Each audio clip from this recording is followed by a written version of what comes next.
साथियों, जब हम दर्द का इलाज कर रहे हैं तो दर्द के कारणों को भी पड़ताल करते हैं। दर्द के कारणों को जब हम पड़ताल करते हैं तो एक सफिक्स आपने देखा होगा। सफिक्स मतलब प्रत्यय, उपसर्ग और प्रत्यय हम हिंदी में पढ़ते हैं। उपसर्ग वो जो आगे लगता है और प्रत्यय वो जो पीछे लगता है। प्रीफिक्स और सफिक्स। सफिक्स आता है एक आइटिस। आइटिस सफिक्स जहाँ जहाँ हम लोग देखते हैं वहाँ वहाँ हमें ये समझने की जरूरत होती है कि जिस भी शब्द में आइटिस जुड़ा हुआ है, फॉर द एग्जाम्पल हम ट्रीटमेंट जब करते हैं घुटनों के दर्द का, तो एक सब्जेक्ट आता है, एक शब्द आता है ऑस्टियोआर्थराइटिस, रिमेटॉइड आर्थराइटिस, कंजक्टिवाइटिस आंखों की सूजन। रिमेटॉइड आर्थराइटिस मतलब छोटे छोटे जोड़ों में होने वाला दर्द और उसमें सूजन। ऑस्टियोआर्थराइटिस मतलब शरीर के बड़े दर्दों में होने वाली सूजन, इन्फेक्शन। तो सूजन, आइटिस जहां सफिक्स है वहां हमें यह समझना है जिस भी शब्द में आइटिस लगा हुआ है, स्पॉन्डिलाइटिस मतलब स्पाइन से संबंधित सूजन, सर्वाइकल स्पॉन्डिलाइटिस मतलब सर्वाइकल से रिलेटेड गर्दन के पास वाली हड्डियों में सूजन, लंबर स्पॉन्डिलाइटिस मतलब लंबर रीजन में रहने वाली हड्डियों में सूजन। जैसे अल्सरेटिव कोलाइटिस, कोलोन बोलते हैं बड़ी आंत को, तो कोलोन या बड़ी आंत में होने वाली सूजन। अल्सरेटिव मतलब उसमें अल्सर है, घाव है।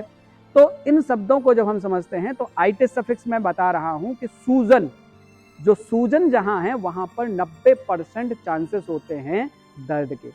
90% दर्दों की वजह यही सूजन होती है। ये सूजन क्यों होती है शरीर के विभिन्न हिस्सों में?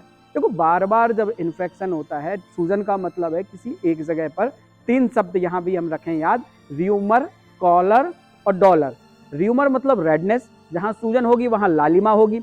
जहां कंजेशन, र्यूमर, डॉलर और कॉलर। कॉलर मतलब कंजेशन मतलब तनाव, वहां पर भराव होगा अतिरिक्त फ्लूइड का, यानी कि उसके ऊपर दबाव बड़ा होगा। और डॉलर मतलब दर्द, दर्द मतलब चुभन, सेंसिटिविटी जो हमें अनुभूत होती है। तो जब भी हमारे शरीर में दर्द हो रहा है, ये बिल्कुल ध्यान रखिएगा, उसका 90% कारण कोई ना कोई सूजन है जो हमारे शरीर में बनती है। अब इन सूजनों का इलाज और उनकी डायग्नोसिस करना एक चिकित्सक का कर्तव्य होता है। तो कभी भी जल्दबाजी में 90% डॉक्टर दर्द का इलाज जो करते हैं एंटी इन्फ्लेमेटरी ड्रग, यानी कि जो सूजन को, शोथनाशक दवाइयाँ होती हैं जो सूजन को कम करती हैं, वो दवाइयाँ प्रयोग करते हैं। तो वो जरूरी होता है। दर्दनाशक दवाओं में अमूमन इन्हीं एंटी इन्फ्लेमेटरी मेडिसिन का प्रयोग किया जाता है। सूजन के कारण को जब हम समझेंगे तो सूजन का कारण होता है किसी एक जगह पर चोट लगने के कारण, या किसी कारण से किसी फ्लूइड का रुक जाना, जमा हो जाना, वहां से फ्लूइड बाहर ना निकल पाना। जब फ्लूइड बाहर नहीं निकलता तो आसपास की कोशिकाओं को डैमेज करता है। कोशिकाएं जब डैमेज होती हैं उनमें इन्फेक्शन होता है, घाव होता है, तो लालिमा आती है और शरीर के ऊपर अतिरिक्त दबाव पड़ता है, और यही दबाव दर्द का कारण बन जाता है।